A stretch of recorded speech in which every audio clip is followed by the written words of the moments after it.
Alright everyone, so welcome to Sci-Fi Academy and let's begin with the today's topic and that is vector resolution. So what is vector resolution? ये एक important topic है जिसका use बहुत ज़्यादा है आपकी पूरी physics में. So what is vector resolution? It is a splitting of a vector into its components along the coordinate axis. एक vector को उसके components में तोड़ने के process को या उसके components में represent करने के process को vector resolution कहा जाता है. So when a vector is expressed in terms of the components, it becomes easier to analyze its effect in different directions. क्या मतलब है इसका? आइए एक बार इसको समझते हैं.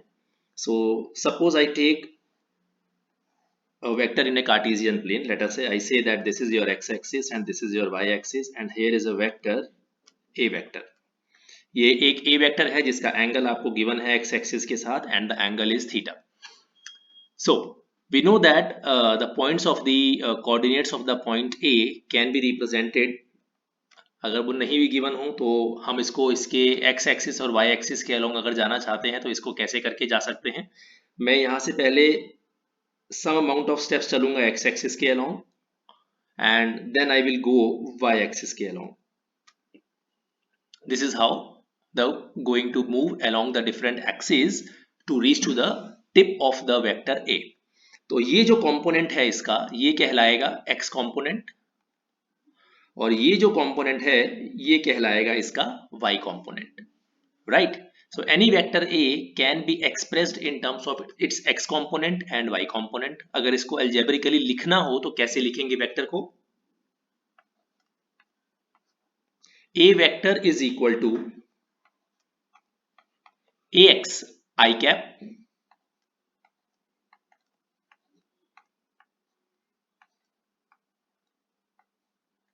Plus A Y J cap. So A X I cap plus A Y J cap, इसमें एक्स एक्सिस के अलोंग ए एक्स है, ये हमें आई कैप से पता लगा, और ए वाई जो है वो वाई एक्सिस के अलोंग है, ये हमारे को जे कैप से पता लग रहा है. Now the point is how do we express A X and A Y, क्योंकि हमारे को ये तो नोन पैरामीटर्स है नहीं, तो नोन पैरामीटर्स को एक्सप्रेस करने के लिए हम उन पैरामीटर्स का यूज करते हैं अननोन पैरामीटर्स को एक्सप्रेस करने के लिए जो हमें नोन होते हैं. So suppose the vector is of length a. अगर इस वेक्टर की लेंथ हमें a गिवन है तो हमारे को एक पैरामीटर जो गिवन है वो है a और एक जो है वो गिवन है थीटा. तो आइए देखते हैं कि इस वेक्टर को कैसे रिप्रेजेंट किया जाएगा इसके कंपोनेंट्स में. So if you want to express it in terms of the components, यहां से देखते हैं. तो suppose I draw this triangle.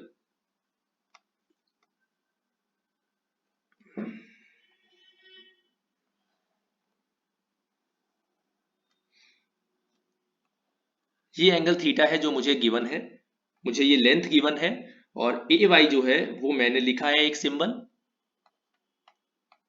ax जो है उसको मैंने लिखा है. So now my job is to represent ax and ay. तो ax को क्या लिखा जा सकता है? क्या मैं ax को a cos थीटा लिख सकता हूं और ay को a sin थीटा लिख सकता हूं simply by using the rules of the trigonometry, right? So ay is a sin theta, ax is a cos theta. तो इसी वेक्टर को जो मैंने यहां लिखा है, इस वेक्टर को एक और तरीके से कैसे लिखा जा सकता है?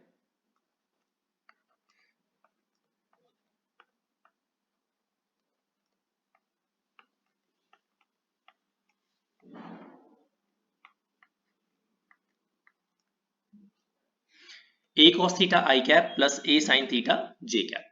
So the value of ax and ay has been expressed in terms of the known parameters which are a and theta. So this is what we call as the resolution of vectors. तो किसी भी vector को उसके components में break down करने के process को कहते हैं रेजोल्यूशन ऑफ वेक्टर्स. सो ये जो रेजोल्यूशन ऑफ वेक्टर्स है वो यहाँ पर आ रहा है, राइट. सो आइए इसको थोड़ा सा और देखते हैं. यहाँ पर एक और क्वेश्चन हमारे सामने गिवन है हमारे को. सपोज ये एक आर वेक्टर है जो कि आपको गिवन है which is making an angle theta with the X axis. So this angle theta and R is to be used to express the components. तो ये जो आर वेक्टर था हमने उसको ब्रेक डाउन कर दिया आर कॉस थीटा में और आर साइन थीटा में. So r cos theta and r sine theta. अब फर्क ये है कि यहाँ पे हमने आर साइन थीटा को कहाँ बनाया है और हमने कहाँ बनाया है, इसमें थोड़ा सा फर्क है. तो ये चीज कैसे एक्सप्रेस करनी है एक बार इसको भी सीख लेते हैं. आइए तो जो हमने वेक्टर बनाया वो ये बनाया कि हमने कहा कि यहां से एक वेक्टर जो है वो ये जा रहा है जिसको हमने आर कॉस थीटा कहा, और हमने इस वेक्टर को कहा आर साइन थीटा। तो आर कॉस थीटा और आर साइन थीटा, लेकिन आर साइन थीटा को यहां से उठा करके यहां शिफ्ट कर दिया गया है उसकी एक्सिस के ऊपर, वाई एक्सिस के ऊपर उसको शिफ्ट किया गया है। यानी कि जो वेक्टर आर वेक्टर था उसके जब दो कंपोनेंट्स बनाए गए तो दो कंपोनेंट्स उसके ऐसे बने, जबकि हमने उसको रिप्रेजेंट किया था यहां पर। तो यहां से उठा करके उसको जब यहां शिफ्ट किया जा रहा है तो will it create any difference? So always remember that a vector shifted parallel to itself does not make any difference to the vector। तो जो a sin theta j cap वाला वेक्टर है मैंने उसको पैरेलली उठा करके शिफ्ट कर दिया y एक्सिस के ऊपर, so I called it a sin theta, and this is your a cos theta and this was your original vector a। So A vector में दो कंपोनेंट्स आ गए, ए साइन थीटा और ए कॉस थीटा, जो कि respectively Y axis और x axis के along directed है। सो किसी भी वेक्टर को उसके कंपोनेंट्स में इस तरह से ब्रेक डाउन किया जा सकता है। So one thing again I want to highlight that a vector shifted parallel to itself does not make any difference to the vector. तो ए साइन थीटा को हम पैरेलली उठा करके उसकी एक्सिस पे शिफ्ट कर सकते हैं ताकि हम उसको वाई एक्सिस पे रिप्रेजेंट कर सकें, और ज्यादातर कंपोनेंट्स इसी तरह से लिखे जाते हैं। तो यहाँ पे हमारे को जो एंगल थीटा गिवन था हमें ये पता होना चाहिए कि क्योंकि ये एंगल थीटा हमें गिवन था इसीलिए हम इसको यहाँ पर रिप्रेजेंट कर रहे हैं, राइट।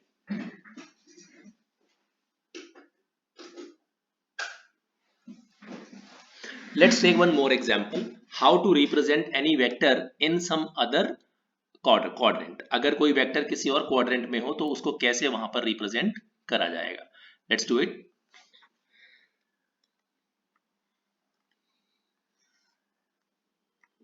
सपोज कोई वेक्टर है ये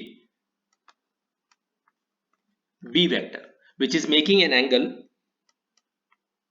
alpha with the Y axis. So how do we represent its components? अगर हमारे को इसके कंपोनेंट्स को रिप्रेजेंट करना हो so the best way is this one. एक कंपोनेंट इसका ये बनेगा और दूसरा कंपोनेंट इसका ये बनेगा, और ये बात हमें एंगल को देख करके समझ में आ रही है कि जो y कंपोनेंट होगा उसकी वैल्यू होगी b cos अल्फा, और जो x कंपोनेंट है उसकी वैल्यू होगी b sin अल्फा। और ऑफ कोर्स ये माइनस x एक्सिस के अलोंग है तो इसकी डायरेक्शन को रिप्रेजेंट करने के लिए हम लिखेंगे माइनस आई कैप। सो इस वेक्टर को लिखा जा सकता है b vector is equal to b sin alpha minus i cap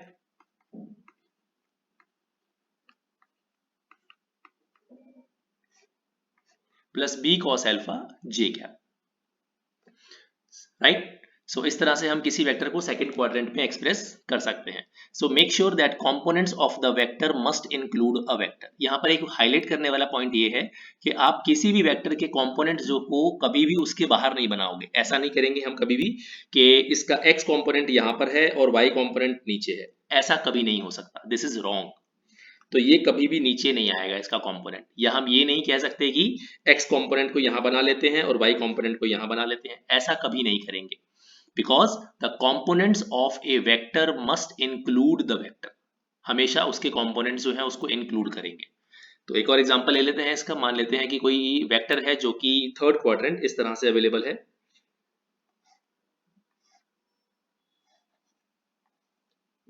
let us से कि ये कोई सी वेक्टर है and we are asked to calculate draw its components और resolve this vector। तो अगर इसको रिजॉल्व करने के लिए कहा गया है तो जाहिर सी बात है कि हमें इसके एंगल गिवन होंगे। तो लेट अस से कि ये वाला एंगल जो है वो हमें गिवन है जिसकी वैल्यू हम बता रहे हैं बीटा।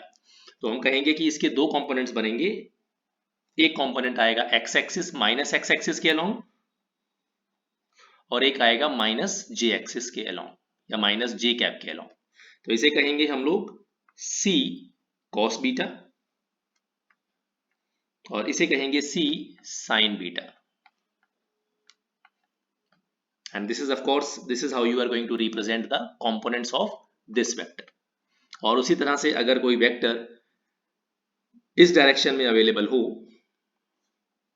जिसे हम कह रहे हैं डी वेक्टर, तो इस डी वेक्टर के भी दो कंपोनेंट्स बनाए जा सकते हैं।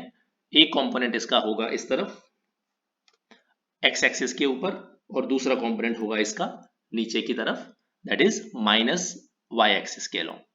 So this is how we are going to represent any vector into its components.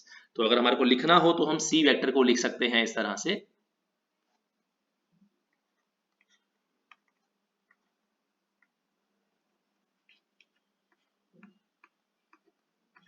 C cos beta minus i cap plus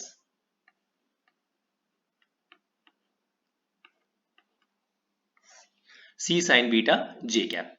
So this is how a vector is represented. And similarly for the D vector you can resolve it into its respective components.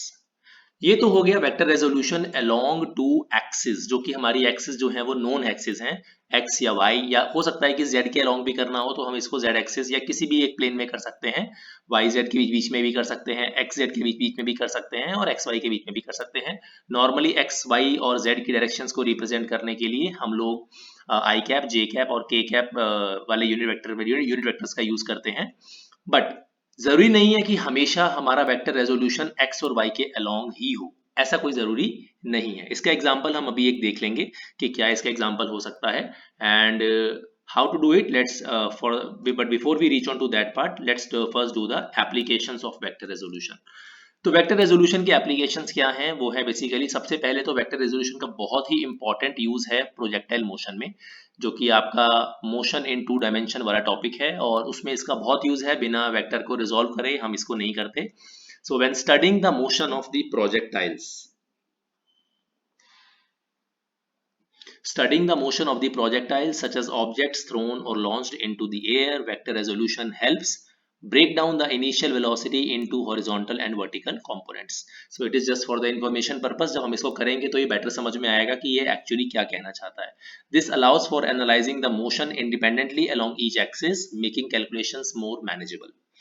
Force analysis, force and laws of motion में हमने force को पढ़ना है बहुत detail में, तो वहां पर भी फोर्सेस को अगर पढ़ना हो और कॉम्प्लेक्स फोर्सेस गिवन हो तो उसके लिए हमारे को उसे रिजॉल्व करके उसको सिंप्लीफाई किया जाता है। सो मैकेनिक्स में भी हम कह सकते हैं कि vector resolution is used to break down the forces acting on an object into the components along specified axis. This simplifies the analysis of forces, especially when dealing with forces acting at angles. और third इसका use है statics and dynamics में. Vector resolution is essential in analyzing the equilibrium or motion of objects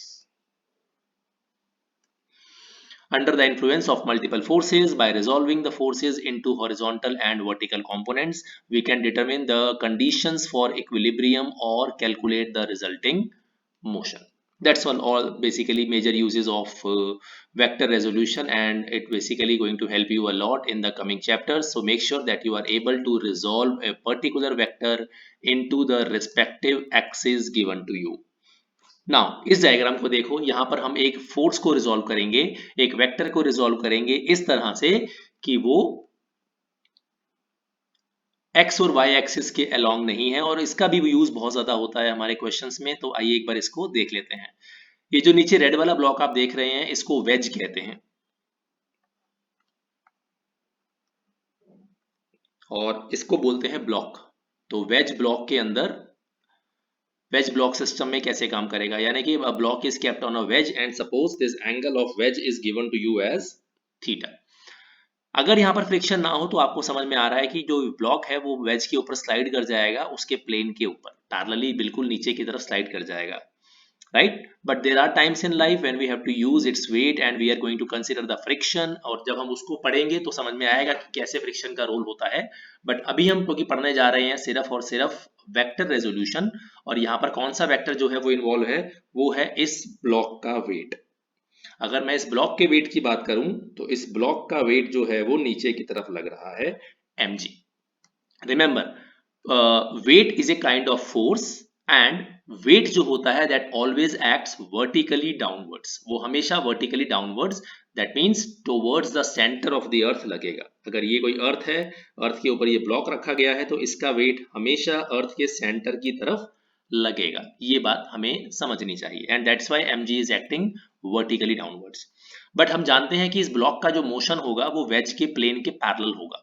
अगर वो veg के plane के parallel है तो how we are going to use it, तो इसको समझने के लिए आइए देखते हैं इसको एक बार।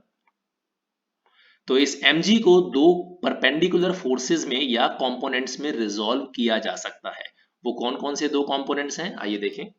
तो mg का एक कंपोनेंट तो ये हो सकता है जिसे हम कहते हैं इसका mg cos थीटा। कैसे cos थीटा? और इसका एक कंपोनेंट हो सकता है ये वाला।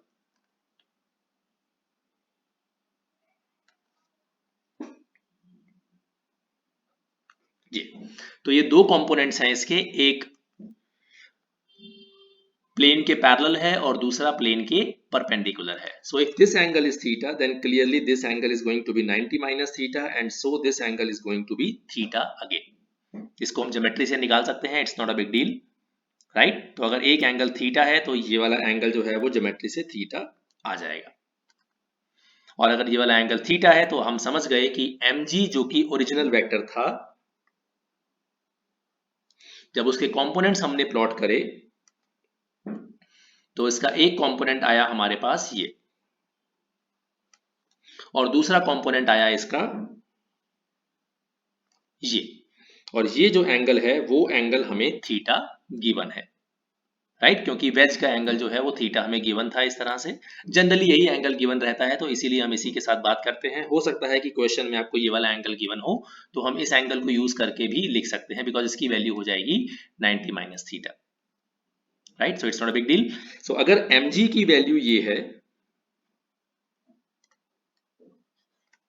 और इसके जो कंपोनेंट्स हैं, अगर हम एक वेक्टर रेजोल्यूशन की बात करें तो जिसके साथ एंगल गिवन होता है वो वाला कंपोनेंट हो जाता है mg cos थीटा और जो दूसरा कंपोनेंट बनता है वो हो जाता है mg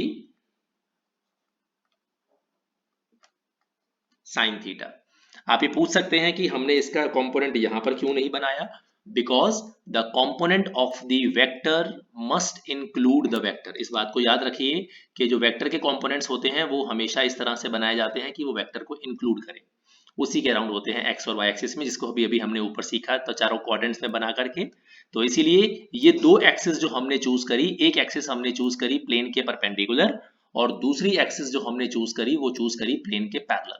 तो इस तरह से एक वेक्टर को किन्हीं भी दो परपेंडिकुलर एक्सिस के अलोंग रिजॉल्व किया जा सकता है अगर आपको उस एक्सिस में से किसी भी एक एक्सिस के साथ वेक्टर का एंगल नोन हो तो, और दूसरा वेक्टर का मैग्नीट्यूड नोन हो तो क्योंकि हमारे को यहाँ पर फोर्स वेक्टर mg का मैग्नीट्यूड मालूम था mg और एंगल थीटा मालूम था हमारे को उसका परपेंडिकुलर कंपोनेंट के साथ, तो इसीलिए हमने उसको mg cos थीटा और mg sin थीटा में रिजॉल्व कर दिया। This resolution of vector has a very wide application in your chapter called Force and Laws of Motion. So make sure that you are able to understand and apply this concept of vector resolution in the coming chapters. And that's all guys, that's all for today. I hope that this is clear to everybody and we'll come up with some more concepts in the coming classes. And if you like the content, so please press the like button. In case you want somebody else to know this thing, so please share it. And in case you want to know more, please subscribe and press the notification bell. Thank you very much and goodbye.